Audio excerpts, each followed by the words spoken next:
मेरे बच्चों कैसे हैं आप। मैं डॉक्टर सुशील आपका स्वागत करता हूं क्लास 12 फिजिक्स की इस लाइव क्लास में। और आप जानते हैं हमारा चल रहा है एनसीईआरटी का चैप्टर नंबर 12 जो कि हमारा है परमाणु यानी कि एटम। और उसमें आज हम इंपॉर्टेंट टॉपिक एक करेंगे जो कि हमारा होता है परमाणुवी स्पेक्ट्रम यानी कि एटमिक स्पेक्ट्रम। अब परमाणुवी स्पेक्ट्रम क्या होता है और स्पेक्ट्रम में श्रेणियां क्या होती हैं, आज हम इन दो टॉपिक को कवर करेंगे। और मेरी गारंटी है कि आपके बोर्ड एग्जाम में आज जो मैं पॉइंट पढ़ा रहा हूं उससे क्वेश्चन 100% आएगा ही आएगा। जब एग्जाम हो जाए तो तब मुझे बताना कि हाँ सर आपने जो कहा था वो बात सही थी या गलत थी, क्योंकि ये ऐसा पॉइंट है यहां से क्वेश्चन बनता ही बनता है आपके बोर्ड एग्जाम के क्वेश्चन पेपर पे। तो आज ऐसी इंपॉर्टेंट चीज़ों को हम आज डिस्कस करेंगे, पूरी डिटेल में समझेंगे। तो प्यारे बच्चों, हमारा काम है आपको रेगुलर क्लास देते रहना, आपके कोर्स को टाइम से कंप्लीट कराना, जो हमारा मोटिव है। लेकिन कहीं ना कहीं इसमें आप लोगों का योगदान बहुत ज़रूरी है। तो फटाफट लिंक को कर दीजिए शेयर और फटाक से बताइए कि ऑडियो वीडियो क्लियर है। तो निखिल राजपूत जुड़ चुके हैं, गुड इवनिंग बेटा। साथ ही लोकेश जुड़ चुके हैं, इनको भी गुड इवनिंग। बलराम वर्मा, महेश पवार जुड़ चुके हैं, साइंस दीवाने संजीत जुड़ चुके हैं। सभी बच्चों को बहुत बहुत गुड इवनिंग। और महेश का मैसेज हमेशा की तरह कि सर ऑडियो वीडियो क्लियर है। तो चलिए प्यारे बच्चों क्लास को स्टार्ट करते हैं। लिंक को शेयर करते रहना जिससे आपकी ये क्लास कंटिन्यूएशन में चलती रहे। तो चलिए, परमाणु स्पेक्ट्रम जिसको हम इंग्लिश में कहते हैं एटमिक स्पेक्ट्रा, ये स्पेक्ट्रम क्या चीज होती है। इसमें सबसे पहले दो वर्ड्स को हम, परमाणु तो आप समझते हो किसी परमाणु का, और स्पेक्ट्रम को हम डिटेल में डिस्कस करेंगे। लेकिन उससे पहले आखिर हम लोगों की इस चैप्टर की शुरुआत कहां से हुई थी। तो मैंने इस चैप्टर के फर्स्ट वीडियो में आपकी स्टार्टिंग इस बात से करी थी कि हमने पिछले चैप्टर्स में ये बात पढ़ी थी कि जितने भी हमारे पदार्थ होते हैं जब उनको हीटअप किया जाता है, उनको गर्म किया जाता है, तो वो अपने भीतर से विकिरण को उत्सर्जित करते हैं, यानी कि आप कह सकते हैं विद्युत चुंबकीय तरंगें उत्सर्जित करते हैं, उसे आप विकिरण भी कह सकते हैं। तो अब बात आती है कि वो अपने भीतर से विकिरण को उत्सर्जित कैसे करते हैं, और यही हमने चर्चा इस चैप्टर की स्टार्टिंग से शुरू करी थी, जिसमें सबसे पहले जे थॉमसन ने अपनी बात को स्पष्ट किया, फिर उसके बाद रदरफोर्ड ने किया, और रदरफोर्ड के ही परमाणु मॉडल को अभी तक हम थोड़ा सा कहीं ना कहीं डिस्कस कर रहे हैं। तो अब सबसे पहले समझेंगे परमाणु स्पेक्ट्रम क्या है। तो परमाणु स्पेक्ट्रम और कुछ नहीं है कि जब किसी पदार्थ जो कि विभिन्न परमाणुओं से मिलकर के बना होता है, या कोई गैस जो कि परमाणुओं या अणुओं से मिलकर के बनी होती है, जब उसको कहीं से ऊर्जा मिलती है तो उसके जो इलेक्ट्रॉन होते हैं उनकी ऊर्जाएं भी बढ़ जाती हैं, जिसके कारण इलेक्ट्रॉन क्या करते हैं, अपने मूल ऊर्जा स्तर से कूद लगाते हैं, जंप लगाते हैं उच्च ऊर्जा स्तर पर। और उच्च ऊर्जा स्तर पर ज्यादा देर नहीं रुकते हैं, केवल 10⁻⁸ सेकंड रुकते हैं और फिर अपने मूल ऊर्जा स्तर पर जंप लगा लेते हैं। और जब वापस आते हैं तो कहीं ना कहीं अपने भीतर से कुछ, हम कह सकते हैं, ऊर्जा को उत्सर्जित करते हैं फोटोन्स के रूप में। उन फोटोन्स की जो आवृत्तियां होती हैं वो अलग अलग होती हैं। इट मीन्स, इसका अर्थ ये है कि उनकी तरंग दैर्ध्य भी अलग होंगी, और आवृत्तियां तरंग दैर्ध्य अलग अलग हैं। इसका मतलब वह जिस विकिरण के फोटोन हैं, जिस तरंगों के फोटोन्स हैं, वो फोटोन्स क्या होते हैं, अलग अलग हो जाते हैं। तो इस चीज को ढंग से डिस्कस करेंगे, एक एक वर्ड को डिस्कस करेंगे। तो सबसे पहले हम डिस्कस करेंगे आखिर स्पेक्ट्रम क्या होता है। तो ध्यान देना, स्पेक्ट्रम, स्पेक्ट्रम क्या होता है। मैंने अभी आपको एक बात समझाई, मैंने कहा कोई भी परमाणु है। अब किस परमाणु की हम डिस्कस कर रहे हैं, सबसे पहले हमने एक हाइड्रोजन परमाणु ले लिया, और हाइड्रोजन परमाणु का मैंने एक न्यूक्लियस ले लिया। ये मैंने न्यूक्लियस लिया, ये न्यूक्लियस है यानी कि धनावेश है। उसके बाहर कोई एक ऋण आवेश यानी कि कोई इलेक्ट्रॉन यहां पर चक्कर लगा रहा था। कौन सा परमाणु है, हाइड्रोजन का परमाणु, हाइड्रोजन का परमाणु है। हाइड्रोजन का परमाणु क्यों लेते हैं, क्योंकि ये सरलतम परमाणु है, क्योंकि इसमें केवल एकमात्र इलेक्ट्रॉन होता है, एक कक्षा में क्या करता है, घूमता रहता है। लेकिन कक्षाएं केवल यही नहीं होती, एकमात्र यही कक्षा नहीं है, कक्षाएं इसके बाद भी होती हैं। तो उन कक्षाओं को मैं इस तरीके से रिप्रेजेंट कर रहा हूं, ये दूसरी कक्षा, तीसरी, चौथी, पांचवी, छठवीं, ऐसी कक्षाएं होती हैं। अब जब हम इस हाइड्रोजन परमाणु कहीं से ऊष्मा ग्रहण करता है, कहीं से ऊर्जा प्राप्त करता है, तो जब परमाणु ऊर्जा प्राप्त करता है तो वो अपनी ऊर्जा किसको ट्रांसफर कर देता है, वो अपनी ऊर्जा इलेक्ट्रॉन को दे देता है, जो उसके नाभिक के चारों तरफ विभिन्न, हम कह सकते हैं, कक्षाओं में गति कर रहा है। ये इलेक्ट्रॉन ऊर्जा को प्राप्त करता है। यदि ऊर्जा कम है तो वो जंप कर जाएगा, यहां से जंप करेगा किसमें, यहां से जंप कर सकता है इस वाली कक्षा में। यदि थोड़ी और ऊर्जा है तो यहां से जंप करेगा इस कक्षा में। यदि और ऊर्जा है इस कक्षा में, और ऊर्जा है इस कक्षा में, और ऊर्जा है इस कक्षा में जंप करेगा। जिस हिसाब से उसके पास ऊर्जा होगी उस हिसाब से वो कूद लगाएगा। कम ऊर्जा है तो अपने बगल वाली कक्षा में, क्योंकि ये पहली कक्षा है, ये दूसरी, ये तीसरी, ये चौथी, ये पांचवी, ये छठवीं, इसी प्रकार अनंत तक कक्षाएं होती। तो इसने इस प्रकार से जंप लगाना, कूद लगाना शुरू करा। अब जब मान लो ये इस इलेक्ट्रॉन के पास खूब सारी ऊर्जा थी, इस इलेक्ट्रॉन ने यहां से कूद लगाई और इस वाली कक्षा पर जंप लगा ली, इस कक्षा पर जंप लगाई, लेकिन इस कक्षा पर यह इलेक्ट्रॉन ज्यादा लंबे समय तक नहीं टिक पाता। यह केवल यहां पर कितने समय तक रह सकता है? यह रहता है केवल 10⁻⁸ सेकंड तक ही रहता है। और इतना समय व्यतीत करने के बाद ये क्या करता है? अपनी मूल कक्षा में आने का प्रयत्न करता है। अब मूल कक्षा में आने के अलग अलग तरीके हैं, ध्यान देना मेरी बात पे। क्या क्या तरीके हैं? पहला तो तरीका यह है कि ये यहां से सीधे इस पे जंप लगाए, फिर इससे इसमें जंप लगाए, इससे इसमें जंप लगाए, इससे इसमें जंप लगाए और इससे लास्ट में इसमें जंप लगाए। तो एक एक कक्षा उतर उतर करके आ रहा है। ध्यान रखना, जैसे जैसे जो बाहर की कक्षाएं हैं, यदि छठवीं कक्षा में यदि इलेक्ट्रॉन है तो उसके अंदर ज्यादा ऊर्जा होगी, यदि पांचवी कक्षा में इलेक्ट्रॉन है तो छठवीं से कम होगी, यदि चौथे में है तो उसमें पांचवे से कम होगी। तो जैसे जैसे अंदर आएंगे ऊर्जा कम होगी इलेक्ट्रॉन की, बाहर जाएंगे ऊर्जा ज्यादा होगी। तो जब इलेक्ट्रॉन यहां से यहां पर आता है, छठवीं से पांचवी कक्षा में आता है, तो इन दोनों कक्षाओं का जो ऊर्जा स्तर होता है, ऊर्जा में जो अंतर है, उस ऊर्जा को यहां से उत्सर्जित कर देता है। किसके रूप में? एक फोटोन के रूप में, जिसकी आवृत्ति hν1 है। फिर यहां से इलेक्ट्रॉन जब छठवीं से चौथी कक्षा में आता है तो यह भी अपने भीतर से क्या हो जाता है? एक फोटोन उत्सर्जित करता है जिसकी ऊर्जा hν2 है। ऐसे ये यहां से निकलेगा तो hν3 या hν4, hν5, इस प्रकार से ये क्या करेगा?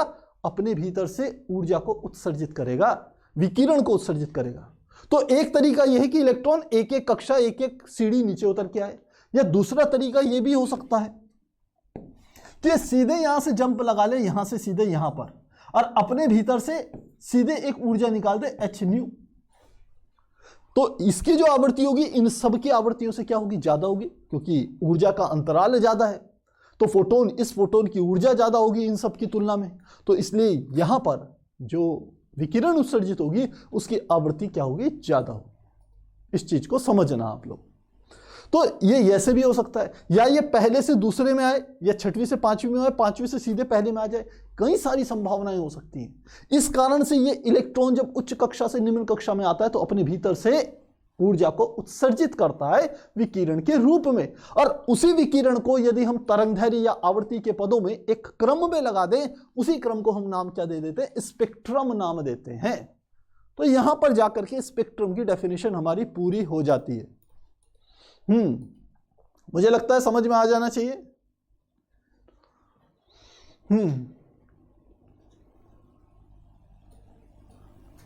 कुछ कह रहे हैं, रितेश गौतम कह रहे हैं न्यूट्रॉन की तरह भी लग रही सर। कुछ समझ में नहीं आ रहा मुझे इनका कमेंट। हाँ बिल्कुल सही है, अजय सर ठीक कह रहे हैं कि h⁻⁸ सेकंड तक ही रुक पाते हैं, ये ज्यादा नहीं रुक पाते। तो चलिए इस बात को समझते हैं। हम लिखते हैं, जब किसी उत्तेजित परमाणु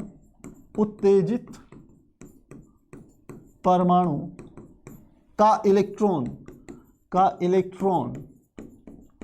उच्च ऊर्जा अपनी मूल कक्षा से उच्च कक्षा में संक्रमण करता है, कूद लगाने को कहते हैं, में कूद लगाता है। मैं लिख रहा हूं कूद, और इसको साइंटिफिक लैंग्वेज में कहते हैं संक्रमण करता है, कूद लगाता है। तो वह 10⁻⁸ सेकंड तक ही रहता है तथा अपने भीतर से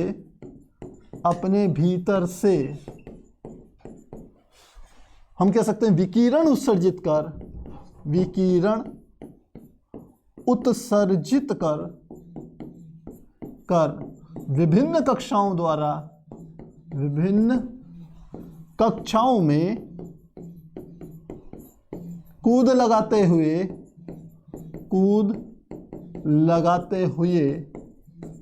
कहां पहुंच जाता है? मूल कक्षा पर पहुंच जाता है। मूल कक्षा पर पहुंच जाता है। अब यहां से हमारी स्पेक्ट्रम की बात शुरू हो रही है कि यदि उत्सर्जित फोटोनों को आवृत्ति अथवा तरंगदैर्घ्य के बढ़ते अथवा घटते क्रम में व्यवस्थित करें तो इसे ही स्पेक्ट्रम कहते हैं। ध्यान रखना, एक स्पेक्ट्रम आपने पढ़ा था जो विजिबल लाइट होती है, व्हाइट लाइट, वो 7 कलर्स में अपनी क्या हो जाती है?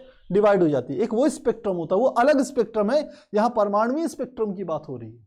तो परमाणु से जो भी हम कह सकते हैं प्रकाश उत्सर्जित हो रहा है, विकिरण उत्सर्जित हो रही है, यदि उसको आवर्ती या तरंगदैर्घ्य के बढ़ते या घटते क्रम में व्यवस्थित कर दिया जाए तो उसी को हम नाम क्या दे देते हैं? परमाणुवीय स्पेक्ट्रम नाम दे देते हैं। तो मुझे लगता है ये बात आपको समझ में आ गई होगी। तो चलिए अब चलते हैं और इसकी आगे की चीजों को हम समझते हैं। इसमें सबसे पहला वर्ड आता था स्पेक्ट्रम, जो कि हमने यहां पर जिसको कि डिफाइन कर दिया है। दूसरा वर्ड में आता है इसमें उत्सर्जन रेखाएं। अब देखिए उत्सर्जन रेखाएं, ये जो रेखाएं होती हैं इन्हीं को नाम दे देते हैं उत्सर्जन रेखाएं। मैंने कहा ये उत्सर्जन रेखाएं हैं, ये जितनी भी निकल रही है ये क्या है? उत्सर्जन रेखाएं।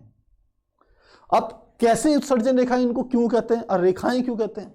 ये जो विकिरण निकलती है, यदि इन्हें किसी स्पेक्ट्रोमीटर की सहायता से ऑब्जर्व करा जाए, देखा जाए, तो क्या होता है कि काली पृष्ठभूमि पर हमें कुछ चमकीली रेखाएं प्राप्त होती हैं इन विकिरणों की, और उन्हीं रेखाओं को हम क्या कह देते हैं? उत्सर्जन रेखाएं कहते हैं। तो वर्ड लिख लेते हैं इसका। क्या कहा हमने? अगला आता है, पहले इस डायग्राम को समझेंगे फिर। उत्सर्जन रेखाएं, क्या कहा हमने? हाइड्रोजन स्पेक्ट्रम से जो विकिरण निकल रही है, यदि उन्हें स्पेक्ट्रोमीटर की सहायता से देखा जाए तो काली पृष्ठभूमि पर कुछ काली पृष्ठभूमि पर कुछ चमकीली रेखाएं प्राप्त होती हैं, उन्हें उत्सर्जन रेखाएं कहते हैं। तो हमने कहा यदि परमाणुवीय स्पेक्ट्रम को किसी स्पेक्ट्रोमीटर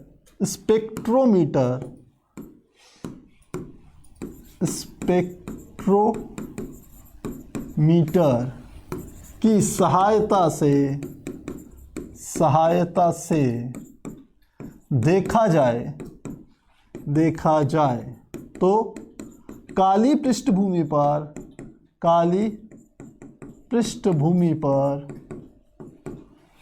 पर चमकीली रेखाएं प्राप्त होती हैं। चमकीली रेखाएं प्राप्त होती हैं। इन्हें ही क्या हम कहते हैं? उत्सर्जन रेखाएं कहते हैं। उत्सर्जन रेखाएं कहते हैं। तो मुझे लगता है उत्सर्जन रेखाएं आपको समझ में आ जाना चाहिए आखिर उत्सर्जन रेखाएं होती क्या है। अब उत्सर्जन क्यों कह रहे हैं? क्योंकि वह परमाणु जब उत्तेजित अवस्था में है तो उसके इलेक्ट्रॉन उच्च ऊर्जा स्तरों में चले गए, वहां से नीचे उतरते समय उन्होंने अपने भीतर से क्या करा? विकिरणों को उत्सर्जित करा, प्रकाश को उत्सर्जित करा फोटॉन्स के रूप में। तो जो हमें लाइंस प्राप्त होगी स्पेक्ट्रोमीटर में, उसी को हम क्या कहेंगे? उत्सर्जन रेखाएं कहेंगे। और ये जो हमारी श्रेणियां होती हैं, यहां पर 3 तरीके की श्रेणी दर्शाई गई है। एक है लाइमन श्रेणी, दूसरी बामर श्रेणी और तीसरी होती है पाश्चन श्रेणी। ये होती है हमारी पाश्चन श्रेणी। ये 3 श्रेणियां प्राप्त होती हैं। इसमें ये जो आपको लाइंस दिख रही हैं, यही वास्तव में क्या है, स्पेक्ट्रमी रेखाएं हैं। ये जो पतली पतली लाइंस हैं, इन्हीं को स्पेक्ट्रमी रेखाएं कहते हैं। अब इसी के अंदर एक वर्ड आता है जिसे हम कहते हैं उत्सर्जन रैखिक स्पेक्ट्रम। क्या नाम कहा हमने? उत्सर्जन रैखिक स्पेक्ट्रम। यदि उत्सर्जित रेखाओं को यदि हम आवृत्ति या तरंग दैर्घ्य के बढ़ते या घटते क्रम में व्यवस्थित कर दें तो उसी को हम नाम क्या दे देते हैं? उत्सर्जित रैखिक स्पेक्ट्रम नाम देते हैं। स्पेक्ट्रम मतलब आवर्ती या तरंग दैर्घ्य के बढ़ते या घटते क्रम में व्यवस्थित करना। किसको व्यवस्थित करना? उत्सर्जन रेखाओं को। तो लिख लेते हैं, यदि उत्सर्जन रेखाओं को आवृत्ति अथवा तरंग दैर्घ्य के बढ़ते अथवा घटते क्रम में व्यवस्थित किया जाए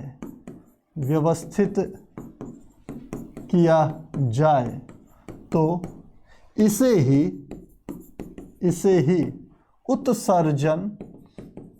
उत्सर्जन रैखिक स्पेक्ट्रम कहते हैं। रैखिक स्पेक्ट्रम कहते हैं। और इसको हमने कहाँ दर्शाया है? यहाँ पर आप देख सकते हैं, ये डायग्राम है। इसमें आप देखेंगे तो 91 नैनोमीटर ये वाली लाइन है और 122 नैनोमीटर 122 नैनोमीटर और 91 नैनोमीटर के बीच में आपको खूब सारी रेखाएं प्राप्त हो रही हैं। और यह हमारा क्या हो जाता है? एक स्पेक्ट्रम होता है। और इसको कौन सा नाम देते हैं? इसको लाइमन श्रेणी नाम दे देते हैं। ठीक इसी प्रकार से यदि हम 656 से लेकर के 365 तक बढ़े, इधर ज्यादा है, इधर की ओर आएंगे घट रहा है, तो ये जो स्पेक्ट्रम प्राप्त होता है उसे क्या देते हैं हम? बामर श्रेणी नाम दे देते हैं। फिर इसके बाद ऐसी मिलती है हमारे पास किसकी? पाश्चन श्रेणी, जिसकी रेंज होती है 1875 नैनोमीटर से लेकर 820 नैनोमीटर तक। तो देखिए ये क्या है? एक स्पेक्ट्रम है, क्योंकि विभिन्न उत्सर्जित रेखाओं को हमने क्या करा हुआ? तरंग दैर्घ्य के पदों में व्यवस्थित करा हुआ। ये हमारी क्या है? तरंग दैर्घ्य है। इधर से लेफ्ट से राइट की तरफ जाते हैं तो तरंग दैर्घ्य का मान बढ़ रहा है, तो यहां पर कम है, आगे जाएंगे तरंग दैर्घ्य का मान बढ़ता जाएगा। तो यह हमारा क्या कहलाया जाता है? उत्सर्जन रैखिक स्पेक्ट्रम कहलाता है। तो मुझे लगता है बात समझ में आनी चाहिए। बिल्कुल महेश पवार, आगे की चीजें आप बता रहे हो, बहुत बढ़िया बेटा, बहुत बढ़िया। तो चलिए अब चलते हैं आगे। उत्सर्जन रैखिक स्पेक्ट्रम हमें समझ में आ गया है। अगला आ जाता है अवशोषण स्पेक्ट्रम। अब उत्सर्जन रैखिक स्पेक्ट्रम हमें कैसे मिलता है, ध्यान देना। चलिए इसको थोड़ा और डिटेल में समझते हैं। मैंने एक गैस ली, हमने एक इस तरीके से एक ट्यूब ली और इस पे हम कह सकते हैं ये कांच की ट्यूब है, कांच की ट्यूब। इस पे हमने दो हम कह सकते हैं कैथोड और एनोड लगा दिए। कैथोड और एनोड ले लीजिए, या मान लीजिए इसके भीतर कोई गैस भरी हुई है। हमने क्या भरी है? यहां पर एक गैस भर दी है। क्या है ये? गैस है। अब हमने श्वेत प्रकाश पास करवाया। क्या करवाया? सपोज मान लेते श्वेत प्रकाश इधर से इधर की ओर पास करवाया। ऐसे करके श्वेत प्रकाश एक सिरे से दूसरे सिरे तक गया। श्वेत प्रकाश, जब श्वेत प्रकाश को पास करवाते हैं तो ये गैस के जो परमाणु होते हैं या अणु होते हैं, इस श्वेत प्रकाश जिसमें की ऊर्जा है उस ऊर्जा को अवशोषित कर लेते हैं। अवशोषित कर लेते हैं मतलब ये जो छोटे छोटे परमाणु हैं गैस के, वो क्या हो जाते हैं? उत्तेजित हो जाते हैं, अधिक ऊष्मा प्राप्त कर लेते हैं और वो अपने इलेक्ट्रॉन को दे देते हैं। और वह इलेक्ट्रॉन क्या करते हैं? फिर से उच्च ऊर्जा स्तरों पे जंप लगा लेते हैं, वहां से निचले ऊर्जा स्तर पर आने के लिए अपने भीतर से फोटोन के रूप में विकिरण को उत्सर्जित करते हैं। और उसी को हम क्या नाम देते थे? उत्सर्जन रैखिक स्पेक्ट्रम नाम देते थे। मुझे लगता है मेरी बात समझ में आ गई होगी। अब अवशोषण स्पेक्ट्रम को समझिए। ये जो हमारा श्वेत प्रकाश यहां से गया, यदि इस श्वेत प्रकाश को यदि हम किसी स्पेक्ट्रोमीटर की हेल्प से देखें, इस श्वेत प्रकाश को, तो इसमें चमकीली पृष्ठभूमि में, यानी कि चमकीली बिल्कुल सफेद पृष्ठभूमि में कुछ काली काली रेखाएं हमें दर्शाती हैं या दिखती हैं, और उन्हीं रेखाओं को हम क्या कहते हैं, अवशोषण स्पेक्ट्रम नाम देते हैं। तो ध्यान रखना मैंने क्या कहा, अवशोषण स्पेक्ट्रम क्या है, जब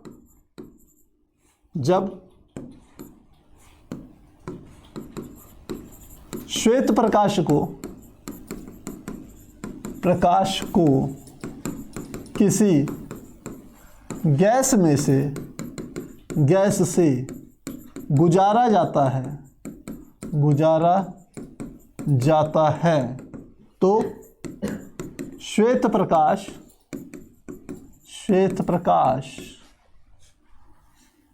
को स्पेक्ट्रोमीटर द्वारा देखने पर चमकीली पृष्ठभूमि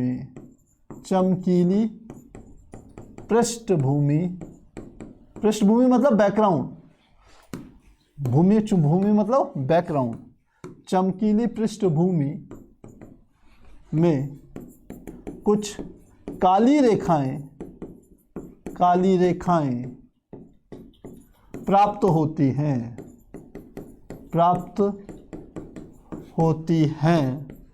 इन्हें ही अवशोषण स्पेक्ट्रम कहते हैं। अवशोषण स्पेक्ट्रम कहते हैं। अब अवशोषण स्पेक्ट्रम क्यों कह रहे हैं, इस बात को समझना। हमने ये जो श्वेत प्रकाश यहां से भेजा था, पीछे देखेंगे, हमने ये जो श्वेत प्रकाश यहां से भेजा था उसका कुछ हिस्सा इस गैस के अणुओं ने क्या कर लिया था, अवशोषित कर लिया था। तो जो हिस्सा गैस के अणुओं ने अवशोषित कर लिया, वह हिस्सा हमें स्पेक्ट्रोमीटर में प्राप्त नहीं होता। वह जगह हमें ब्लैंक मिलती है, खाली मिलती है, काली रेखाओं के रूप में प्राप्त होती है।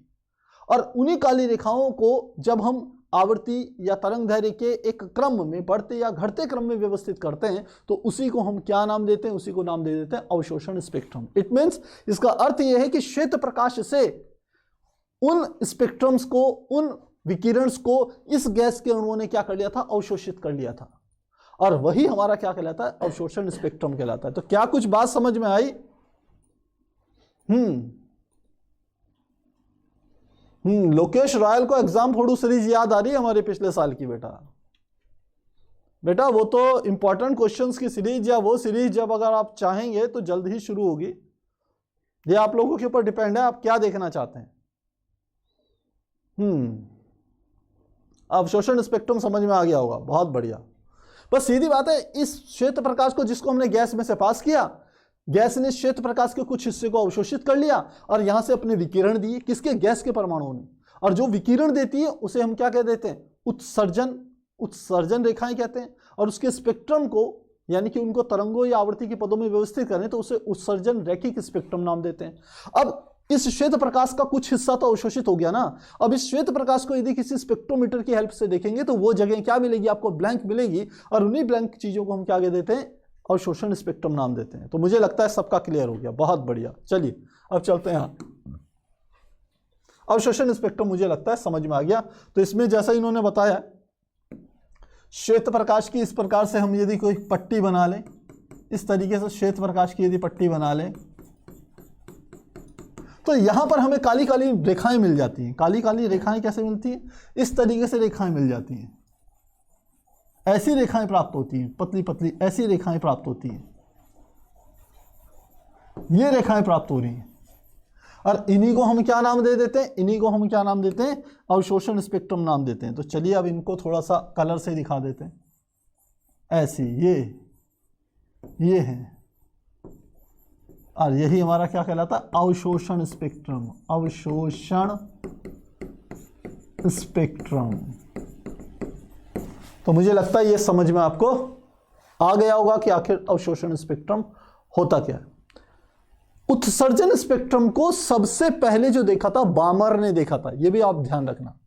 बामर जो कि एक स्कूल में एक टीचर थे, एक आप प्रोफेसर कह सकते हो, जो कि इस चीज की स्टडी कर रहे थे, उन्होंने सबसे पहले इन उत्सर्जन स्पेक्ट्रम की रेखाओं को देखा था और उन्होंने एक श्रेणी व्यवस्थित करी जिसको बामर श्रेणी के नाम से जाना जाता है। तो चलिए अब आगे की चीज़ों को डिस्कस करते हैं।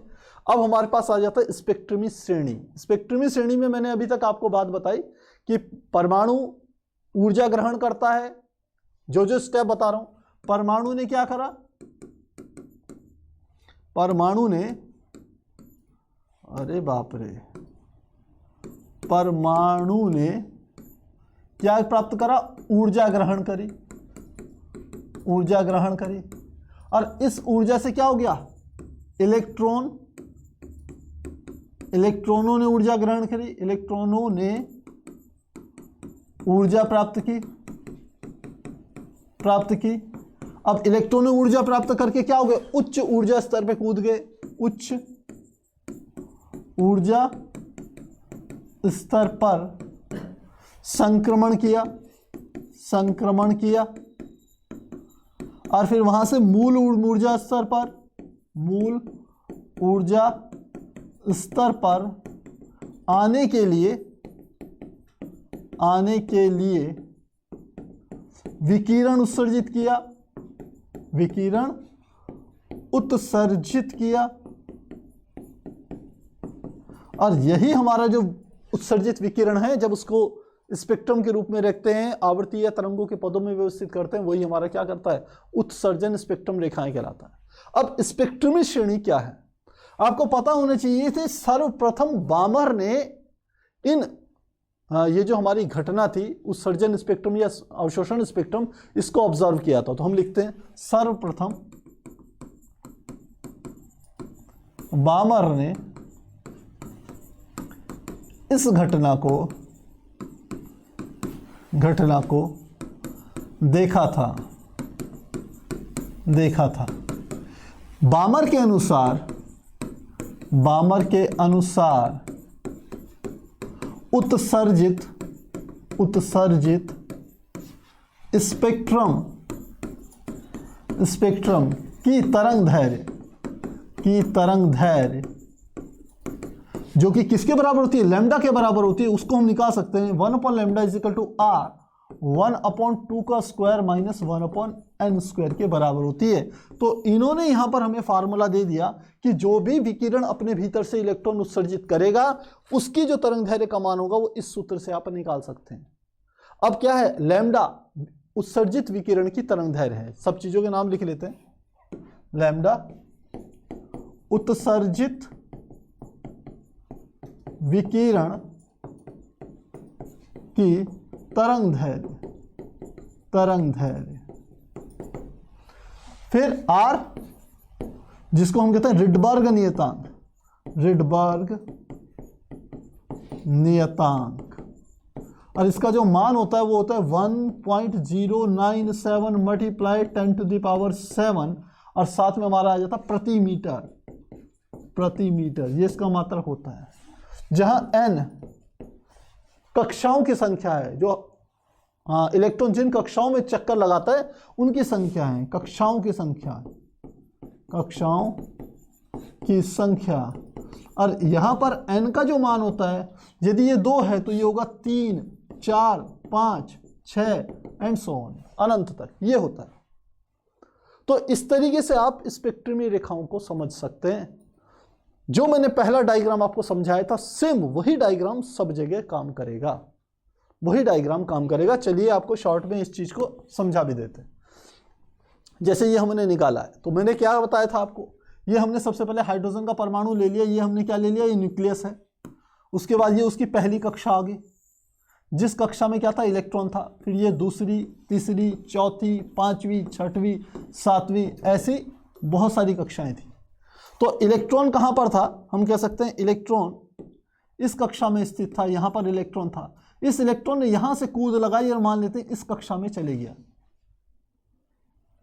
यहां से कूद लगाई इस वाली कक्षा में चले गया। अब इस कक्षा से ये नीचे की कक्षाओं में आ सकता है, यहां वाली कक्षा से यहां पर भी आ सकता है, फिर यहां से यहां पर आ सकता है, यहां से यहां, यहां से यहां, यहां से यहां, यहां से यहां, ऐसे भी आ सकता है। या ये सीधे यहां से यहां भी जंप कर सकता है, या ये यहां से यहां जंप करे, फिर यहां से यहां जंप करे, ऐसे भी कर सकता है। कई सारी संभावनाएं। तो जब भी ये प्रोसेस करेगा तो ये अपने भीतर से फोटोन निकालेगा जिसकी ऊर्जा h न्यू से प्रदर्शित होगी। न्यू क्या होगी? आवृत्ति होगी। और आप चाहें तो इसे लैम्डा के पदों में भी व्यक्त कर सकते हैं, क्योंकि हम सूत्र जानते हैं C बराबर न्यू इंटू लैम्डा के बराबर होता है। तो ये वाला फार्मूला आपने पढ़ा होगा। तो यहां पर आप चाहें तो यदि न्यू की वैल्यू निकालें तो ये C अपॉन लैम्डा हो जाएगी। तो इसी h न्यू को h C अपॉन लैम्डा भी आप कह सकते हैं। तो यही लैम्डा की जो तरंग दैर्घ्य निकल रही है उसी का फार्मूला बामर ने दिया था। उसी फार्मूले को बामर ने समझाया 1 अपॉन लैम्डा बराबर r 1 अपॉन 2 का square minus 1 upon n square. तो ये चीजें आपको उन्होंने बताई। अब बामर ने कहा कि जो फार्मूला दिया 1 upon lambda is equal to r 1 upon ये था 1 अपॉन 2 का square minus 1 upon n square. अब बामर कहता है यदि n का मान 3 ले लें, n का मान 3 4 5 6 7 कुछ भी हो सकता है, तो हमें जो स्पेक्ट्रमी रेखा प्राप्त होती है उसको हम h अल्फा से प्रदर्शित करते हैं। तो प्राप्त स्पेक्ट्रमी रेखा h अल्फा से प्रदर्शित करते हैं। तो कैसे करेंगे h अल्फा से प्रदर्शित? इसमें वैल्यू रखते हैं, 1 अपॉन लैम्डा का मान निकालना है और ये बराबर आएगा r का मान। r का मैंने बताया था 1.09, शॉर्ट में लिख लेते हैं 1.097 लिख सकते हैं, multiply 10 to the power 7। r का मान आ गया, साथ में आ गया 1 अपॉन 2 का स्क्वायर माइनस 1 अपॉन n की जगह कितना है 3 का स्क्वायर। जब आप इसे सॉल्व करते हैं तो आपके पास निकल के आता है h अल्फा, जिससे हमें मिलता है लैम्डा का मान, और यह हमारा किसके बराबर आता है? यहां पर वैल्यू दी है 656.3 नैनोमीटर के बराबर तरंग दैर्घ्य का मान निकल के आता है। इस वाले फॉर्मूले का ही यूज करा है हमने और किसी का नहीं। फिर सेकंड हम लिखते हैं ये वाले समीकरण 1, यदि समीकरण एक में n बराबर 4 ले लें, इस समीकरण में n का मान अब की बार 4 लेना है, तो क्या आ जाएगा? जो हमारे पास अगला स्पेक्ट्रम आएगा n बराबर 4 का अर्थ है, देखिए ये वाली पहली कक्षा है, ये दूसरी, ये तीसरी, ये चौथी, ये है पांचवी, ये है छठवीं, ये है सातवीं।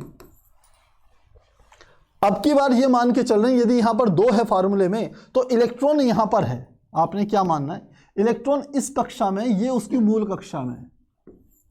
अभी तक उसने कहां से जंप लगाई? 3 से, n बराबर 3, यानी कि यहां से जंप लगाई इलेक्ट्रॉन ने इस कक्षा में, n बराबर 3 से यहां पर जंप लगाई, और ये जो निकला इसे कहते हैं h अल्फा से प्रदर्शित करते हैं, जो कि मैंने यहां पर दिखाया है। अब की बार जब समीकरण 1 में n बराबर 4 ले रहा हूं तो n बराबर 4 का अर्थ क्या हुआ? ये 4 से जंप लगा रहा है, किस पर? 2 पर लगा रहा है। ये जो रेखा मिलेगी इसे h बीटा से प्रदर्शित करेंगे। यदि n बराबर 4 से कोई इलेक्ट्रॉन n बराबर 2 पे मूल कक्षा पे जंप लगा रहा है तो जो हमें रेखा प्राप्त होगी उसे h बीटा से रिप्रेजेंट करेंगे। समीकरण 1 में n का मान 4 रखें तो क्या आ जाएगा? 1 upon lambda is equal to 1.097 multiply 10 to the power 7, bracket में आ जाएगा 1 अपॉन 2 का स्क्वायर माइनस 1 अपॉन 4 का स्क्वायर। जब इसे सॉल्व करते हैं तो हम कहते हैं वो h बीटा प्राप्त होता है। h बीटा में लैम्डा का जो मान निकल के आता है वो इसके बराबर होता है, जो कि होता है 486.1 नैनोमीटर के बराबर होगा। तो ये हमें क्या मिल गया? h बीटा मिल गया। वैसे ही आपने n बराबर, यदि आप अगला मान रखेंगे, आपने 3 रख दिया, 4 रख दिया, 5 रखेंगे तो h गामा मिलेगा, फिर 5 रख दिया, 6 रखेंगे तो h डेल्टा मिलेगा। ऐसे ही रखते जाएंगे तो h इन्फिनिटी रखने पे h इन्फिनिटी मिलता है, जिसकी हमारी तरंग दैर्घ्य ये होती है। तो ये जो हमारे को श्रेणी प्राप्त होती है इसे कहते हैं बामर श्रेणी। ये वास्तव में और कुछ नहीं है, ये क्या है? बामर श्रेणी हमें प्राप्त हो जाती है। सबसे पहले बामर ने इसकी खोज करी थी। अब केवल बामर ही ऐसे साइंटिस्ट नहीं थे जिन्होंने इसको निकाला, आगे जाकर के अन्य वैज्ञानिकों ने भी इस पर वर्क किया और उनको भी अलग अलग स्पेक्ट्रमी रेखाएं प्राप्त हुई। तो अब एक बात ध्यान रखना है कि बामर श्रेणी में ये जो रेखाएं जो मिलती हैं ये मिलती है दृश्य क्षेत्र में, दृश्य प्रकाश क्षेत्र में मिलती हैं, क्षेत्र में मिलती हैं ये रेखाएं बामर श्रेणी। इसके अलावा कौन कौन सी श्रेणियां होती हैं उनको समझते हैं। आप समझते हैं स्पेक्ट्रमी श्रेणियों को, विभिन्न स्पेक्ट्रमी श्रेणियां, स्पेक्ट्रमी श्रेणियां।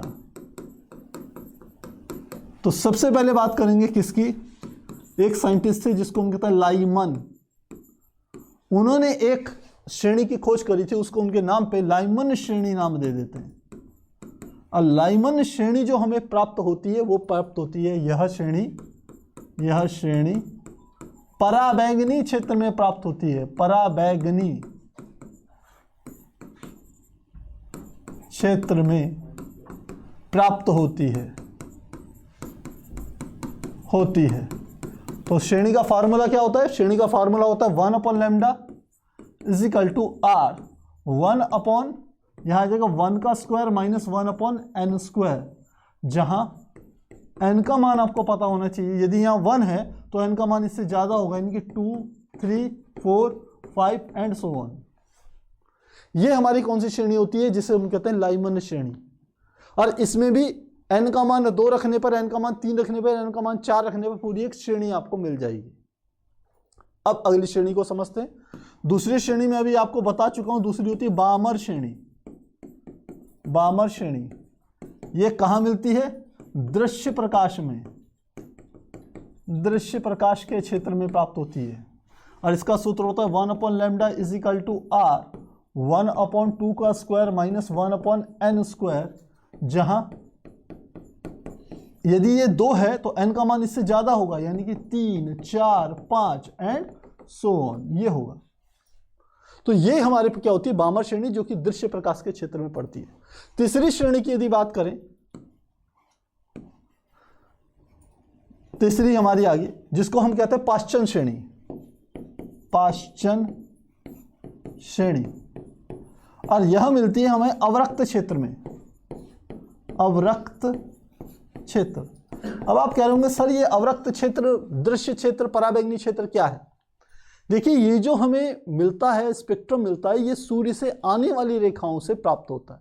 तो सूर्य से आने वाली जो रेखाएं होती हैं या विकिरण होती है, वह आप जानते हैं वो 3 हिस्सों में होती है। एक होती है अल्ट्रावायलेट रेस, पराबैंगनी किरणें, एक होता है दृश्य प्रकाश, और तीसरा होता है अवरक्त किरणें। तो उन्हीं किस किस हिस्से में हमें कौन सी श्रेणी प्राप्त होती है, ये यहाँ पर वैज्ञानिकों ने बताया। तो पाश्चन श्रेणी का सूत्र क्या होगा, फॉर्मूला यही होगा 1/λ इज इक्वल टू आर। अब की बार आ जाएगा 1/3 का स्क्वायर माइनस 1/n स्क्वायर, जहां n बराबर हमारा होता है 4, 5, 6 एंड सो ऑन, इस प्रकार से होता है। तो ये चीज आपने ध्यान रखनी है, डेफिनेटली इससे प्रश्न आता है, 100% इससे प्रश्न आता है, ध्यान रखना। अब 2 श्रेणियों को और समझेंगे। चौथे नंबर की श्रेणी होती है जिसे हम कहते हैं ब्रैकेट श्रेणी।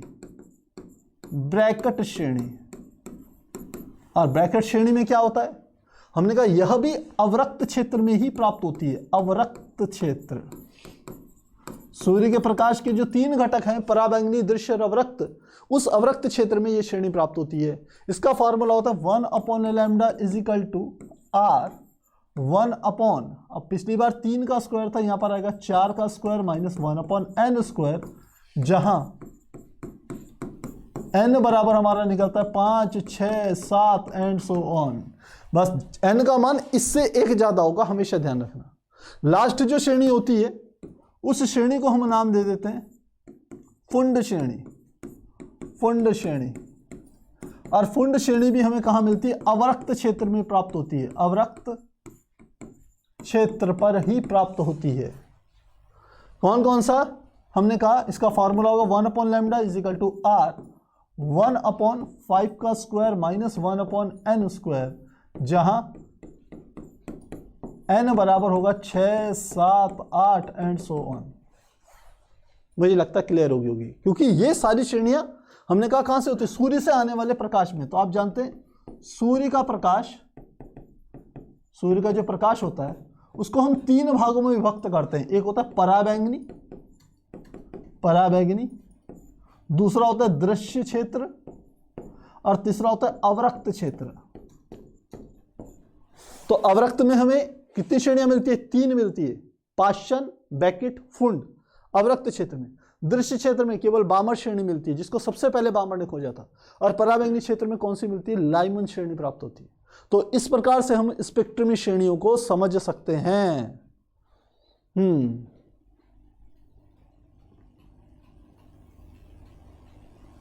हाँ, महेश पवार कह रहे हैं 15 चैप्टर कंप्लीट करा देना। बेटा 15 चैप्टर बोर्ड एग्जाम से तो काफी पहले हट चुका है, देखिए, लेकिन कॉम्पिटिटिव एग्जाम्स में अभी भी है कम्युनिकेशन सिस्टम। तो यदि हम ये चीज चलाएंगे, उस तरीके से चलाएंगे, कंपटीशन के लिए यदि कोई चीज चलाएंगे तो वहां इसे जरूर कवर कर देंगे। ठीक है, क्लियर हो गया, मुझे लगता है क्लियर हो गया। तो प्यारे बच्चों, देखो लाइक फिर 98 पे पहुंचा के आपने छोड़ दिए। फटाफट लाइक को 100 कर दो यार, सबसे पहले तो 100 कर दो।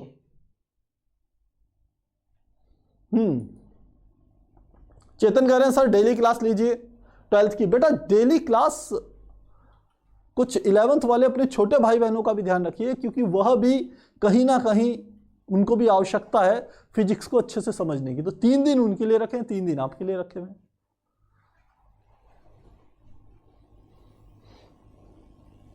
अच्छा, मुझे एक बात बताइए कि कितने बच्चे चाहते हैं कोर्स रेगुलर चले या फिर इंपॉर्टेंट का चले? क्योंकि अब हम चाह रहे हैं इन चीजों को जल्दी जल्दी से क्लियर शॉर्ट आउट करना चाह रहे हैं। तो आपको 2 वर्ड लिखने हैं। एक तो लिखना है कोर्स,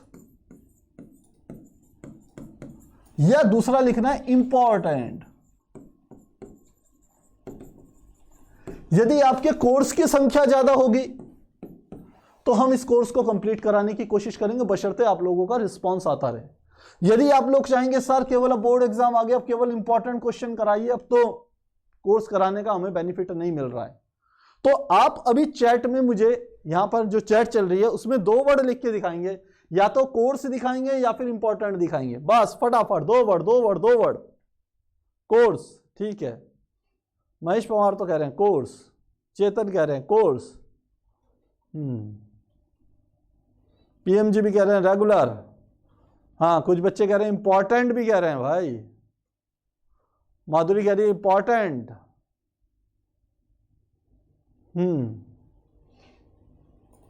ठीक है, मिला जुला काम है भाई, मिला जुला काम है। आप लोगों की मिली जुली प्रतिक्रियाएं आ रही हैं। यहां पर काउंटिंग तो हो नहीं पाएगी। एक जैसा होता तो हम कहते थे हाँ चलो। कुछ बच्चों ने तो बिल्कुल बीच का बना दिया, डिजाइन से बना दिया कोर्स। अरे वाह, क्या बात है। चलिए ठीक है। तो बेटा यदि आप कोर्स कंप्लीट चाहते हो तो थोड़ा सा रिस्पांस बढ़ाइए, अपना रिस्पांस बढ़ाइए। जब इंपॉर्टेंट की सीरीज ले जाते हैं तो एक साथ 200 250 बच्चे आप लाइव हो जाते हो, और जब ये रेगुलर कोर्स चलता है तो 100 भी मुश्किल से पहुंचते हो। तो हमें लगता है कहीं ना कहीं यार कहीं ऐसा तो नहीं अब आपको इंपॉर्टेंट की जरूरत हो।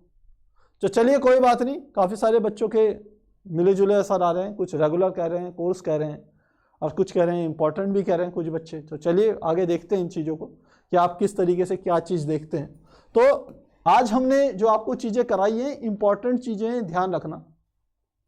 पूरी क्लास का यदि मैं ओवरव्यू लूँ तो एक साइंटिस्ट बामर ने ये देखा कि सन से जो लाइट्स आ रही हैं उसके दृश्य क्षेत्र में हमें कुछ ऐसी रेखाएं प्राप्त होती हैं जो कि होती तो क्या है, बिल्कुल हम कह सकते हैं चमकीली पृष्ठभूमि पर काली काली रेखाएं प्राप्त होती है स्पेक्ट्रोमीटर से देखने पर। वो हमारे पास एक अवशोषण स्पेक्ट्रम होता है। यदि उसको किसी कंट्रोल्ड यानी कि किसी कांच की नली में गैस भर के तब क्षेत्र प्रकाश गुजारा जाए तो तब हमें वहां पर अवशोषण स्पेक्ट्रम ऐसा प्राप्त होता है, और उसी क्षण देखते हैं कि वहां परमाणुओं से जो उत्सर्जन स्पेक्ट्रम निकल रहा है वह कैसा है। तो इसको सबसे पहले बामर ने ऑब्जर्व किया, बाद में जाकर के इसको किस किस ने करा था, इसको लाइमन ने करा, पास्चर ने करा, ब्रैकेट ने करा, फुंड ने करा, उन्होंने अलग अलग श्रेणियां प्राप्त करी। तो ये आज की थीम थी। जो क्वेश्चन आता है आपके बोर्ड एग्जाम में वो मैक्सिमम बार ये आ जाता है कि आप हम कह सकते हैं कि कोई छठवें से कोई मान लेते हैं बामर श्रेणी में कोई इलेक्ट्रॉन 6वीं कक्षा से कूद लगा रहा है, तो उसके लिए तरंग धैर्य का मान ज्ञात कीजिए। तो कुछ नहीं करना है, बामर श्रेणी का आपने सूत्र लेना है। देखो आपको तरीका बता रहा हूं। ये बामर श्रेणी का सूत्र है, इसमें n का मान 6 ले लीजिए और यहां पर रख लीजिए। तो ये जगह 1/2 का स्क्वायर माइनस 1/6 का स्क्वायर, r का मान 1.097 गुणा 10 की घात 7। प्रति मीटर मैंने आपको बताया। आर का मान रखिए, कैलकुलेट कीजिए, 1/λ का मान आएगा, पलट दीजिए, लैम्डा का मान आ जाएगा। इस तरीके से आप निकाल सकते हैं। और बहुत बार आपसे ये आवृत्ति के बारे में भी पूछा जाता है, ध्यान देना। एनसीईआरटी में आवृत्ति का फार्मूला आता है, तो यहां मैं लिख लेता हूं इसको आवृत्ति के पदों में।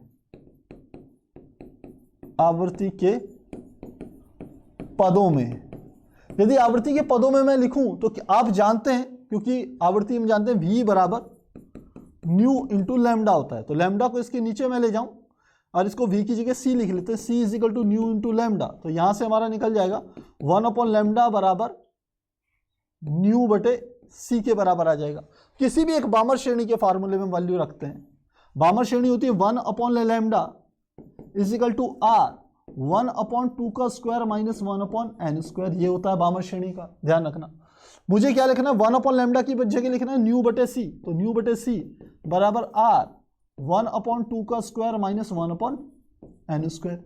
केवल आवृत्ति का मान निकालना है, तो इसको कैसे लिख सकता हूं, न्यू को यहीं पर लिख लिया, न्यू बराबर सी की यहां गुणा कर दी, तो यह गया सी इंटू आर, और क्या आ गया 1/2 का स्क्वायर माइनस 1/n स्क्वायर। तो ये बामर श्रेणी में जो विभिन्न विकिरण उत्सर्जित होंगी, यदि उसको आपको आवृत्ति निकालनी हो तो आवृत्ति के लिए ये वाला फार्मूला यूज होगा। और ऐसे ही आप सभी श्रेणियों में निकाल सकते हो, यानी कि फुंड में 1/λ की जगह लिख लीजिए सीधे न्यू बराबर सी इंटू आर, और बाकी फार्मूला सेम हो जाएगा। तो ये चीज भी आपको आनी चाहिए, कहीं पर आवृत्ति निकालने के लिए कह रहे हैं तो ये वाला फार्मूला आपका यूज होगा। मुझे लगता है क्लियर हो जाना चाहिए। चलिए, काफी आप लोगों की डिमांड है कि सर इंपॉर्टेंट क्वेश्चंस बताइए एक। अच्छा, इंपॉर्टेंट क्वेश्चंस की बात कर रहे हैं, बहुत से अभी तक आपके वो चल ही रहा है। ठीक है, चलिए, बहुत बढ़िया बात है, काफी बच्चों की इंपॉर्टेंट क्वेश्चन की भी डिमांड है। मोहन चौधरी कह रहे हैं उत्सर्जन संक्रमण के बारे में कुछ और भी बता दो। बेटा, अभी संक्रमण वाला पूरा का पूरा पॉइंट आएगा, अभी हमने केवल स्पेक्ट्रमी श्रेणी के बारे में बताया। संक्रमण पूरा बताएंगे आपको, पूरे ऊर्जा स्तर बताएंगे, ऊर्जा स्तर में पूरा जंप आपको दिखाएंगे, और वहां पर बामर श्रेणी, पाश्चन साइकिल, ब्रैकेटर, फुंड सारी श्रेणियां दर्शाएंगे। उत्सर्जन स्पेक्ट्रम और अवशोषण स्पेक्ट्रम, इसको आपको पूरा का पूरा अलग से दर्शाएंगे। ये पूरा का पूरा एक अलग टॉपिक है, तो इसलिए चिंता मत करना। आगे की जो हमारे वीडियोस आएंगे, एनसीईआरटी बिल्कुल सीक्वेंस में चल रही है, आगे वो चीज डिटेल में आएगी। तो चलिए, एक एमसीक्यू आपके लिए लिख रहा हूं मैं। एमसीक्यू, निम्न में से कौन सी श्रेणी पराबैंगनी क्षेत्र में प्राप्त होती है। पहली लाइमन, दूसरी बामर, तीसरी ब्रैकेट, और चौथी हमने ले ली फुंड। तो बताइए कौन सी श्रेणी पराबैंगनी क्षेत्र में प्राप्त होती है इनमें से। बहुत बढ़िया, बहुत बढ़िया, बहुत बढ़िया, बहुत बढ़िया। इसका मतलब 1 मार्क्स का आपका पूरा क्वेश्चन तैयार हो गया है। बिल्कुल सही भाई, बहुत बढ़िया भाई, बहुत बढ़िया। महेश पवार, रूपाली, सभी बच्चे, चेतन, बहुत बढ़िया। ठीक है, ठीक है, बिल्कुल सही है। कौन से क्षेत्र में पड़ती है? लाइमन क्षेत्र में पड़ती है। बामर दृश्य क्षेत्र में पड़ती है। बाकी ब्रैकेट, पाश्चन, फुंड, ये सारी की सारी कौन सी क्षेत्र में पड़ती है? अवरक्त क्षेत्र में पड़ती है। तो ऐसा प्रश्न आपको बोर्ड में मिल जाएगा। तो 1 नंबर आपका यहां पर तैयार हो गया। बाकी इन सीरीज के ऊपर यदि प्रश्न आते हैं, विभिन्न श्रेणियों की बात आती है, तो जैसे मैंने दर्शाया वैसे आपको दर्शाना पड़ेगा। तो मुझे लगता है आपका इसी के साथ जो एमसीक्यू था वो भी हमारा पूरा हो गया।